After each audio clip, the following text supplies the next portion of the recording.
ఓం హ్రీం భైరవి క్లాం హ్రీం స్వాహ. ఓం నమో భగవతే రుద్రాయ నమః. నమస్తే. ఇక్కడ జ్యోతిష్యం గురించి చాలా విషయాలు చెప్పాలి. ఒకటి ఏంటంటే దీంట్లో నెగిటివ్గా చెప్పేవాళ్ళు ఎక్కువ. ఇప్పుడు ఎలాగంటే పెద్ద పెద్ద పూజలు, హోమాలు, జెమ్ స్టోన్స్, న్యూమరాలజీ, మీ పేర్లు చేంజెస్ చేసుకోండి చెబుతారు. కొంతమంది వచ్చేసి మీ న్యూమరాలజికల్గా ఈ మొబైల్ నెంబర్ తీసుకొని చెప్తారు. ఇవన్నీ అబద్ధాలు. నిజమైన జ్యోతిష్యంలో నా ఒక ఇంట్రెస్ట్ ఎలా వచ్చిందంటే ఇది నిజమైన జ్యోతిషం ఉందా లేదా అని ఒక డౌట్ నాకు ఎప్పుడూ ఉండేది. సో దానికి సంబంధించినట్టు నేను చదివినప్పుడు, తెలుసుకున్నప్పుడు ఇంట్లో చాలా పెద్ద పెద్ద విషయాలు ఉన్నాయి. జ్యోతిషం అనేది అంత ఈజీ అనేది ఒక సబ్జెక్ట్ కాదు. ఇంట్లో ఏంటంటే కేవలం కాస్ట్లీ పూజలు చెప్పి డబ్బు సంపాదించే వాళ్ళే ఎక్కువగా ఉన్నారు, కానీ నిజంగా మన లైఫ్లో జరిగిన విషయాలు చెప్పేవాళ్ళు ఇంకేరు. సో అలా చెప్పాలంటే అది కష్టమైన విషయం ఏమీ కాదు. ఇప్పుడు బృహత్ జాతకం తీసుకోండి, బృహత్ పరాశర వరశాస్త్రం తీసుకోవచ్చు, సారావళి తీసుకోవచ్చు, మనసార అంటే ఇది వాస్తుకు సంబంధించినట్టు. ఇలాంటి కొన్ని గ్రంథాలు మీరు చూసినప్పుడు దాన్ని చాలా క్లియర్గా చెప్పారు ఎలా ప్రెడిక్షన్స్ ఇవ్వాలి ఏమీ. సో అలా ప్రెడిక్షన్స్ ఇస్తే ఖచ్చితంగా లైఫ్లో జరిగే విషయాలు మనం చెప్పచ్చు, జరిగిన విషయాలు కూడా చెప్పచ్చు. సో నా రీసెర్చ్ అక్కడే ఉంది. నేను ఎక్కువ వేదిక ఆస్ట్రాలజీ, జెమిని, నాడీ జ్యోతిషము, నాడీ పామిస్ట్రీ, అలాగే వాస్తు, దాంట్లో కూడా వేదిక వాస్తుని ఒకటి, తంత్ర వాస్తుని ఒకటి అవుతుంది. దాని తర్వాత ఇంపార్టెంట్ ఏం చూసొచ్చేది అరచేతిలో ఉన్న రేఖలు. అంటే ఇది వెస్టర్న్ పామిస్ట్రీ లాగా ఇక్కడ రేఖలు, హెడ్ లైన్, హార్ట్ లైన్ చెప్పడం కాదు. నిజమైన జ్యోతిషంలో మ్యాచ్ చేయాలి. జాతకము, ప్రశ్నశాస్త్రము, జన్మకున్నవి ప్రెడిక్షన్స్ ఇవ్వచ్చు ఖచ్చితంగా. సో ఇలా నా రీసెర్చ్ పెరిగి నేను ఇప్పుడు ఏంటంటే దాని గురించి ఒక పుస్తకం రాయాలనుకుంటున్నాను. ఎందుకంటే ప్రజలకి ఒక నిజమైన జ్యోతిషం గురించి అవగాహన రావాలి. ఎందుకంటే దాంట్లో ఉన్న ఒక నమ్మకం పోగొట్టుకుంటున్నారు చాలామంది. సో ఇక్కడ నా రీసెర్చ్ పెరిగింది. ఇక్కడ దీని గురించి నేను కన్సల్టేషన్ ఇస్తున్నాను. ఒక జాతకం చెప్పడానికి టైం పడుతుంది, కానీ గైడెన్స్ దొరుకుతుంది. సో ఇన్ని విషయాలు నేను చెప్పాలనుకున్నాను. సింహరాశికి సంబంధించినట్టు సెప్టెంబర్ నెలలో ఏది విషయాలు జరిగిపోయే విషయాల గురించి మనం మాట్లాడదాం. సింహరాశి అంటే ఒక రాయల్ సైన్ అంటారు. సూర్యుడు దానికి అధిపతి. సింహరాశి సూర్యుడు అంటే ఏంటి? అన్ని గ్రహాలకి అధిపతి. సూర్యుడు మన ఎనర్జీ కావాలి కదా, ప్రతి ఒక్క మనిషికి కావాలి. ఇప్పుడు వాస్తు ప్రకారం చెబుతూ ఉంటారు, పూర్వ దిశానికి ఎందుకు వాకిలి పెట్టుకోవాలి, ఎందుకు అది మెయిన్ డోర్ పెట్టాలి అంటుంటారు. ఎందుకంటే సూర్యుడికి కిరణాలు ఒక ఇంటి లోపలికి రావాలి అనే కారణం వల్ల ఆ ఎనర్జీ ఎక్కువగా ఉంటుంది, వాళ్ళకి పాజిటివ్ ఎనర్జీ ఉంటుంది అన్నమాట. సో ఇవన్నీ సూర్యుడికి సంబంధించిన. సూర్యుడు అంటే ఈగో, కోపం, ఒక చాలా ఒక డిమాండింగ్, ఒక డామినేటింగ్ పర్సనాలిటీ ఉన్నాం. ఈ సింహరాశి వాళ్ళు యూజువల్గా డామినేటింగ్గా ఉంటారు, అది క్లియర్ అనమాట. మీరు అరచేతి చూసుకుంటే సూర్యుడికి సంబంధించిన ఈ రేఖని ఈలో ఒక రింగ్ ఫింగర్ని సూర్యుడికి సంబంధించిన వేలు అని చెబుతారు. సో ఈ ఫింగర్ ఎలా ఉంది అన్న దాని మీద వాళ్ళు పర్సనల్గా చెప్పచ్చు. యూజువల్గా మీరు సింహరాశిలో పుట్టి ఈ ఫింగర్ ఏమైనా లెంతీగా ఉండడం అయితే ఈ ఫింగర్ కన్నా వెరీ డామినేటింగ్, చాలా ధైర్యవంతులు అవుతారు. జీరో చెప్పే ప్రకారం గ్యాంబ్లర్స్ కూడా అవుతారని చెబుతారు. అది పక్కకి పడ్డాం. చాలా చాలా ధైర్యం, ఎలాంటి సమస్య వచ్చినా కూడా బోల్డ్గా వెళ్ళి దాన్ని సాల్వ్ చేసేట మనస్తత్వం వాళ్ళకి ఉంటుంది సింహరాశి వాళ్ళకి.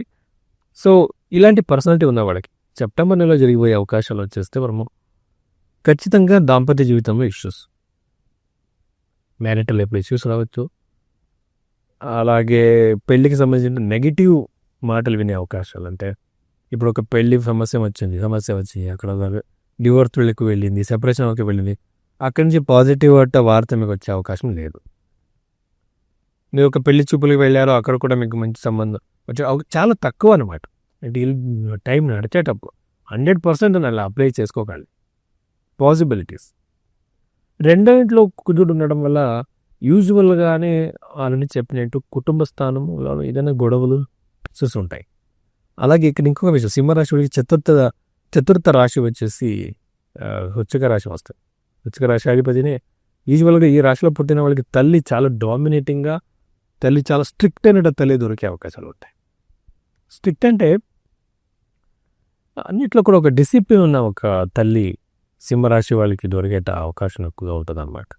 అంటే యూజువల్గానే నేను అబ్జర్వ్ చేశాను దీన్ని. తల్లితో కొన్ని గొడవలు, మిస్అండర్స్టాండింగ్ ఖచ్చితంగా ఉన్నాయి. 7th హౌస్లో రాహు ఉండడము, ఇది మనం ఎలా అర్థం చేసుకోవాలంటే కేవలం పెళ్లి మాత్రం కాదు, పార్ట్నర్షిప్. ఇప్పుడు ఒక ఒక లైఫ్ పార్ట్నర్ని మీరు ఎలా చూస్ చేసుకుంటారో బిజినెస్ పార్ట్నర్ని కూడా అలాగే చూస్ చేసుకోవాలి. అంత కేర్ఫుల్గా మీరు సెలెక్షన్ చేసుకోవాలి. ఇలా చేసుకుంటేనే మీ బిజినెస్ బాగుంటుంది. ఇలా ఎక్కడ కాపురం ఎలా బాగుంటుందో ఇక్కడ బిజినెస్లో అలా బాగుంటుంది. సో ఇలా మీరు అర్థం చేసుకోవాలి. ఖచ్చితంగా మీ పార్ట్నర్తో గొడవలు ఏర్పడతాయి, ఇష్యూస్ వస్తాయి. ఊరికే మనం ఫ్రెండ్షిప్తో చాలా మంచి ఫ్రెండు, చాలా ప్రాణానికి ప్రాణించే స్నేహితుడని బిజినెస్ చేయడం కాదు. సరైన అగ్రిమెంటు లీగల్గా ఉండాలి. మన ఊరికి ఒక బ్లైండ్ ఎవరిని నమ్మకూడదు. సింహరాశి వాళ్ళకి చెడ్డ సజెషన్ అదే. ఈ టైం పీరియడ్లో కొత్త బిజినెస్ మీరు ఎంట్రీ ఇవ్వడం అయితే సరైనట లీగల్గా వెళ్ళాలి. అలాగే ఇంకొక విషయం ఏంటంటే ఖచ్చితంగా పార్ట్నర్షిప్లో గొడవలు వస్తాయి అండ్ సాల్వ్ చేసుకోవాలి. పెళ్ళి కావచ్చు, పార్ట్నర్షిప్ బిజినెస్ కావచ్చు, వర్కింగ్ ఎన్విరాన్మెంట్ కావచ్చు. ఓకేనా? నమస్తే. చాలామంది ఏమనుకుంటున్నారంటే 5 నిమిషాలు 2 నిమిషాలు ప్రిడిక్షన్స్ ఇవ్వచ్చు అనుకుంటారు. అలా ఇంటింటికి ఒక జ్యోతిష్యుడు ఉంటాడు. ఇప్పుడు రీసెంట్గా చూస్తుంటే అందరూ వీడియోస్ చేస్తున్నారు. జ్యోతిష్యుడు నీ పాస్ట్ లైఫ్లో జరిగిన కొన్ని విషయాన్ని చెప్పాలి. ఒకటి, వాడు పాస్ట్ లైఫ్లో జరిగిన విషయాలు చెప్పాలి అంటే అవి ఈవెంట్స్ చెప్పాలంటే మీ జాతకంని మీరు ఇచ్చిన టైం మీద లేదా చూసుకోవాలి. మీరు ఇచ్చిన బర్త్ టైం సరిగ్గా ఉందా లేదా చూడాలి. ఆ బర్త్ టైం చూసి కరెక్ట్గా ఉంటే మీ పాస్ట్ ఈవెంట్స్ చెబుతాడు. పాస్ట్ ఈవెంట్ చెప్పిన మనిషి మీ ఫ్యూచర్ ఈవెంట్ కూడా చెబుతాడు. కానీ ఎంతోమంది పెద్ద పెద్ద పూజలు, హోమాలు, రుద్రాక్షలు, కాస్ట్లీ పూజలు చెబుతుంటారు. ఇవన్నీ జ్యోతిష్యంలో లేవు. జ్యోతిష్యంలో ఉన్నది ఏంటంటే దానాలు మరియు మంత్రజపలు మాత్రమే. ఈ రెమెడీ నిజమైన జ్యోతిష్పిస్తాడు. న్యూమరాలజీ రెమెడీస్ ఒక పేపర్లో మీ కష్టం రాసి కాల్ చేయని చెప్పేట మ్యాజికల్ రెమెడీ ఏ జ్యోతిషుడు ఇవ్వడు. నిజమైన జ్యోతిషుడు మీ డెస్టినీని ఒప్పుకోవడానికి మీకు హెల్ప్ చేస్తాడు. మీ యొక్క జాతకంని డీటెయిల్గా చూస్తాడు. అంటే నవాంశ, ఇప్పుడు పెళ్లి గురించి అడగడం అయితే లగ్న చాటు, నవాంశ చాటు, సప్తాంశ చాటు, ట్రాన్సిట్, అష్టక వర్గము, ప్రశ్న చాటు, తర్వాత అరచే అన్నీ కంబైన్ చేసి ప్రెడిక్షన్స్ ఇవ్వాలి. టైం పడుతుంది. ఆ రెస్పెక్ట్ మీరు కూడా ఇవ్వాలి. అస్ట్రాలజీ అంత టైం ఇవ్వాలి, స్పేస్ ఇవ్వాలి. ఖచ్చితంగా అప్పుడు ప్రెడిక్షన్ నిజమవుతాయి. సో ఇది నా ఉద్దేశం అనమాట. దీని మీద నా రీసెర్చ్ నడుస్తుంది. ఇలాంటి హెల్ప్ చేయాలనుకుంటున్నాను ఎంతోమంది. సో మీ జాతకం అలా చూపించుకోవాలంటే నేను కాంటాక్ట్ చేయొచ్చు. ఈ నెంబర్కి కాంటాక్ట్ చేయండి. నమస్తే.